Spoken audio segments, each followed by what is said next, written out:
So, as we end the weekly challenges at Tokyo Expressway 600, you guys have been probably wondering possibly on how to beat these three cars right here. There actually is an exploit. When these three cars are together, they do travel a lot faster in a group than individually, but hopefully in this two-part series, these 8 cars that I'm about to showcase will be a big help to you guys in the game in order to either get a podium next time around whenever this challenge comes back up, or if you would rather try to get your very first win and finally get that clean race bonus at Tokyo Expressway 600. This is more the more technical and difficult races in the entire game. So I'm going to go ahead and show you guys the first 4 of this particular run. We're going to be discovering and going through the R33 V Spec GTR with its engine swap. After we get done with that car, we're going to go to the next car, which is literally going to be the R32. Same method, pretty much almost the same path as with the R33, but slightly a little bit different. After we go through that car, the next car we're going to be talking about is going to be the Honda Beat with, of course, another engine swap. Very, very successful and very effective at Tokyo Expressway. And then for the last car that we'll be discussing in the first part of this series is going to be the Aston Martin VGT DP100. So hopefully these cars will help out. And without any further ado, let's go ahead and get straight into the episode. So let's go ahead.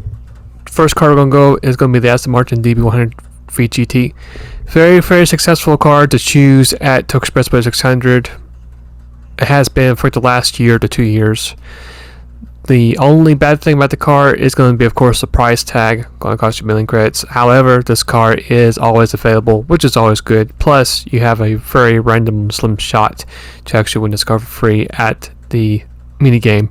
Now, if you're curious on what you're going to do with this car, starting off with the tuning shop, very simple. Just get Sport tires. Is the only tires that we'll need for this tune. After that, the only things you do need is a power restrictor, ballast, and the very last part you need to install is the fully control computer, and that's going to be it for the tuning shop. Now let's take a look at the list. Only this one page is the only one we're going to be focused at. As you can see, we have most of it is normal.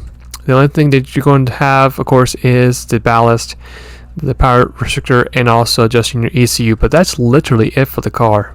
And also having sport hard tires, and that's it. After you get the numbers right on the car, what I'm going to do is for each car I'm just going to showcase is going to be just one lap around the track, just to give you an idea of what to expect from this car. Now in this particular run here, I actually am using my Logitech G29 wheel, and this particular tune not only would be good to be used for the wheel, but also I travel with a controller, and it's going to be pretty smooth overall. Now I would say, just for a fair warning, in this particular build you're probably going to have to fight a little bit of oversteer. But the strange thing about this car is, unlike the other all-wheel drives that I've driven in this game, it's probably because of how weird the body is. It actually has some pretty nice grip. You can just see how easily we're able to move through the corner and able to get back on the gas pretty easily. And matter of fact, you can just see by the progress we're already in the top 5 already, and we're not even halfway through the first lap yet. I mean, this car, like I said, has really, really good race pace for starters. Also, another good thing about this car is you also have a very great chance, if you're careful, you can actually do this race without having to meet a requirement of a pit stop. You can see our fuel maps, or our laps remaining for fuel, is over the racing distance, so you will be able to do this race without pitting if you choose to do so. I'm pretty sure the tires should hold up from start to finish. I don't think you have to worry about tire degradation at all. And you can just see we're just find ourselves right behind the race leader. So yeah, this car is indeed a very good car to use, even if you do decide to do the wall ride method or not. This car is always going to be one of those cars you can pretty much, you can jump in the car and you can just basically go fast. And the only last thing that's going to be thing to know is that for this car, you actually, if you hear the RPM turbo wind up, that's when you're going to try to change the gears. Do not go after the RPM bar. It's not going to help you. Just go by listening to the whine of the turbo. Plus, if your speed is kind of delaying in its progress of going higher and higher, that'll also be an indication for you to change gears as well. But for our first lap, got the lead 2:15, and that's going to be it for the Aston Martin. Moving now to the GTR V Spec for the R33. It's actually in the game right now at the used car dealership. It's going to cost you right about $180,000 for the car itself. But after you grab the car, what we're going to go ahead and do is go ahead and add the wide body. It's going to cost you about 25,000 credits just for this modification, and that's going to be it pretty much for step 1. And step 2, as you guys might have seen, this car does in fact have an engine swap. So far, it only has one in the game. It's going to be this 1.1 million engine swap, and if you're just curious to figure out what that swap is, it's going to be the legendary R32 CP Le Mans prototype. And in order for you to actually buy this particular engine swap, you had to be collector level 50, which is that magenta red number on top of the screen. But as you can see, given by the engine swap, very expensive, but it does bring a lot of good benefits to the car itself. Now, unfortunately, when we do put this on the car, we'll have to actually nerf the car a little bit. That way it'll be eligible to race at Tokyo Expressway 600. But this car is also another fateful car to pretty much turn to if you're looking to pretty much get some money, plus a great car to also use for Le Mans as well. So if you're just curious, you can actually get the swap at your garage. You just have to go to your tuning parts, and the thing you're going to look for is this right here, a lit up taskbar. As you can see, this one right here is a little bit different than the others around it, and you're also going to look for this top right compatible bar on that taskbar. And what you're going to do is you're going to select that taskbar. After you select it, you're going to ignore this big old paragraph right on top of here. Just ignore it for the time being. All you're going to simply do is just press that white install button. It'll ask you just one last time if you want to really go ahead and do this. Say yes, and once you do that, you'll get yourself a free swap. As you can see, we do have it in the car currently, given by the little engine image right beside the palette. Plus, you can see the PP and the HP has increased for this particular car, and that's basically how you do an alternative route of doing a swap. So after you get the swap into the car, we're going to quickly look at the tuning list. Starting off with the sports category. For this car, you need weight reduction stage 1 and sport hard tires for this particular car. After that, for the semi-racing category, power restrictor and ballast once again for that category. For the semi-racing category, you need these 3 parts down here: fully customized LSD, the manual transmission, and the increased vibrability. And then for the racing, all you basically need here is just the racing clutch and flywheel, and that's going to be all the parts you need for the tuning shop. Now let's switch over to car customization. Here are the rims that I'll be using for this car. So if you want to just go ahead, search them up, and just copy what you see on the screen, you can do that. After you get those wheels installed, the front bumper is going to be Type B. After you get that front bumper installed, the next thing is going to be the side as well. It's going to be Type B as also. The next step is going to be the rear bumper, and for this one we're actually going to go Type A. That way it's going to help us lower our PP overall. And then for our last part, we're going to add from the custom. It's going to be the custom link set from car customization, and that's going to be it. So as we look for our tuning list, we got ourselves sport hard tires, fully customized differential. I didn't really change anything to it, so it's going to be those numbers down there. Downforce, you can see we got very low downforce in the front bumper, maximum to the rear. ECU 100, ballast, we got a good bit of ballast there. Power restrictor 87, manual transmission. And then for the other part of the list, you can see just a little bit stuff with the racing clutch and flywheel, weight reduction stage 1, and of course increased vibrability, and that's going to be it for the tune. And as you guys may know, when this engine swap came for this car, really strong from the get-go. Even with the updates and patches, a very reliable source to use for this car. And the way the car handles with the wheel, it still feels pretty good. You might have to worry about with some understeer with this particular build, but might not be as quick as the Aston Martin, but just like with the Aston Martin, you will of course don't need to worry about any fuel, since we got ourselves a Group 1 engine in the car, and you know, a really good car to use at this track. So if you do have the car and the engine, I really recommend putting it in that car. Also, like I said before, this is a great car to use for Le Mans. So just in case if it doesn't work out for you at Tokyo Expressway, this car will be a really good substitute to use at Le Mans because of the engine itself. As we find ourselves right in P3, the car sounds really good as well. And apparently with this engine, not only would you have the best fuel economy overall, but by the given speed, you should also be the fastest car on the straights as well. So that's going to be a big cap to you as well. And since this car is also all-wheel drivetrain, you should have pretty much an easy go about around this last turn 2. So as soon as you just basically hit your marks, you should be in good shape as well.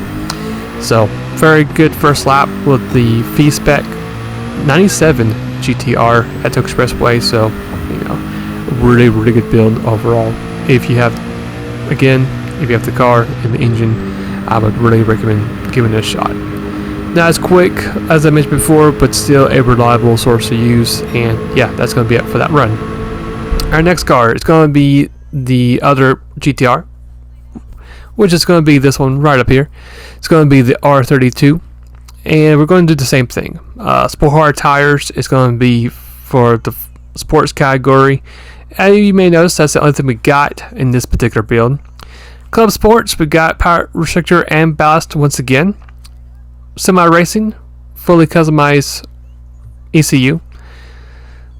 With the semi racing category, pretty much all the parts down there, with the custom LSD manual transmission and increased vibration with racing collection flywheel, and that's going to be it for your tuning parts. And this car, in fact, does include with a wide body. I forgot to showcase that in the car customization, but it does take one. So basically, it's going to be the same method as it was with the other car. So just do the same thing from before, and you should be in good shape. And for the rear bumper, still Type A. And of course, the wing's going to be custom wing set, and that's going to be it for the car. So nothing really much different besides of how the car looks. It's going to be the same exact thing. As we look at the list, you can see we actually do have a bit more downforce on the front of the car this go around. And for the ballast, you can just scratch that, but we didn't put any ballast on the car. 74 is going to be your number for your power restrictor with manual transmission. And for the other part of the list, all you can see here is, of course, racing clutch and flywheel with increased vibration, and that's going to be it for the tune. So maybe a little bit simpler than the other build, but still going to be a really good car to use overall. And with this car, I think it is a little bit lighter than the R33, I think. And this car actually felt pretty good too to drive. So you know, just like before, if you do have the car and if you do have the engine, I would highly suggest just do the same thing. Hopefully you do have it, and that will make your life a bit easier. So what I'm going to do is I'm going to let you guys watch the rest of this hot lap, and then I'll see you guys when we get to our next car.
For our next car, we're going to be using the Honda Beat. It's currently at the used car dealership. Very, very cheap. It's going to be at 17,000 credits, the overall price for the car. After you grab the car, you may know what's coming up.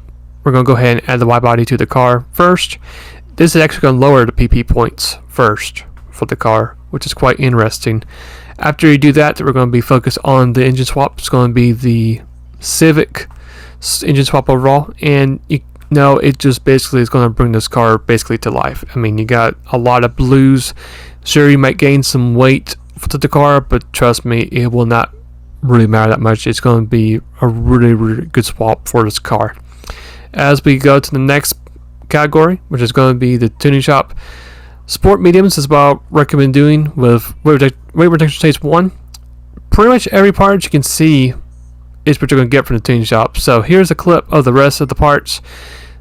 So even though if you did miss Club Sports, get everything you can possibly get from Club Sports Semi Racing. As you can see, the cursor circling and all the parts installed. So yeah, every single part you can get your hands on. If you're not level 50, you can go ahead and grab them. The ultimate stuff, just don't touch them. We're just doing it up to racing, and that's going to be it for the car. For the particular parts, again, there's the wheels if you want to go ahead and basically check it out. Front bumper, it's going to be type B. Side, it's going to be type B. And then for our last part, it's going to be the wing. It's going to be custom wing set again with roll cage type C, and that's going to be it for the Honda Beat. So for our tuning list, we're going to do the sports medium compound, and I'll explain why in a little bit. If you want to go ahead and just pause the episode and just copy everything you can. The good thing about this particular build is that if you don't have the same numbers as I do, at least the PP will not extend over 600. So that's probably a good thing about the Beat is, even if you don't have the same numbers as I do, you'll still be within safe range of not going over that PP limit, which is really good. But yeah, like I said before, just grab every single part from the tuning shop and you'll be good to go. So after we get done with the list, let's take a look at the car, and trust me, this car is going to be very quick, but it is going to be pretty nimble and very, very interesting to handle. Like I said before, this is a K car, so of course it's going to be very small, very narrow. You can just see the top speed easily extending over almost to 210s, which is really, very quick. First turn, even with racing brakes, we're going to get passed by the Honda for the first turn, but even though we got passed in that first turn, this is still a really good run for us overall, because we have not as of yet have got the lead that early in a race. So we're going to get another shot at the Honda, and you can just see the acceleration. Once we go in the fourth gear, that car just takes off like a rocket. Now, as you can see, the car is in fact sliding a little bit, and I actually am doing this run with a wheel. So surprisingly, if you're careful with this car, you should be able to be fine using the wheel with this car. If it's too loose, I would highly recommend turn on traction control for this car. Now, the reason why I went for sport tires is, if you guys don't know, if you do in fact do inters or racing tires, those tires are going to be easily chewed up, and I would feel better if you guys stick with sport tires than you would with racing tires in this race. Sure, the racing tires do go a lot faster. You can do a lot of faster lap times overall, but just being able to be very careful, and the chances of the tires being very much more worn out, it's going to be quite stressful. As you guys can see, I also went ahead and turned on traction control on this right hand turn, which I would recommend doing so. Even though you might be very confident with the car, it still doesn't hurt to be safe. As you can see here, it did kick in at the last part of that corner, and I would say once you're into that main straight, just turn it back off and you'll be good to go. So this car, very, very quick. Right now it's the fastest car we have discovered in this video, so if you do have that car, or if you need to get it, I highly suggest you get it. Also, if you're level 50, I would highly suggest to buy that swap as well. And yeah, this car, really good to use for Tokyo Expressway. So that's going to be covering all of for part 1. Next episode is of course going to be part 2, where we're going to be covering the last 4 particular builds. first one we're going to be talking about is going to be the Escudo, and I'll be able to share my personal tune with this car as well. This is another great car to own for this particular track. Very quick, either if you choose to either race the regular route or if you choose to wall ride. This car has been a very faithful and very quick car to basically run.